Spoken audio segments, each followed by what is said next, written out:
পেহেলগাম কাণ্ডের পরে 11 দিন কেটে গেছে, কিন্তু এখনো পর্যন্ত কাউকে গ্রেফতার করা যায়নি। আমরা জানি যে গতকালকে ডিজি এনআইএ সদানন্দ দাতে তিনি ঘটনাস্থলে যান এবং তারপরে তিনি সেখান থেকে নেমে আসেন সিআরপিএফ ক্যাম্পে। তিনি বেশ কিছুক্ষণ মিটিংও করেন এবং তারপরে তিনি বেরিয়ে যান। তারপরে কিন্তু এনআইএর সূত্রে যেটা আমরা জানতে পারছি এবং আজকেও এনআইএর একটি প্রাথমিক রিপোর্ট সামনে এসেছে, যাতে পরিষ্কার বলা আছে যে এই গোটা ঘটনার নেপথ্যে ওভারগ্রাউন্ড ওয়ার্কারদের একটা বড় ভূমিকা রয়েছে।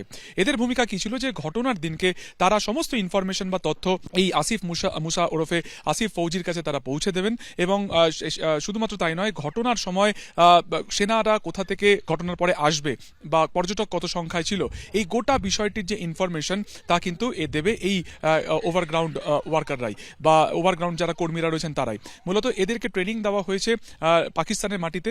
লস্কর-ই তৈবা এবং জৈশ-ই মোহাম্মদের যারা রয়েছেন সেই টপ কমান্ডাররাই কিন্তু এদেরকে এই পুরো প্রশিক্ষণ দিয়েছে।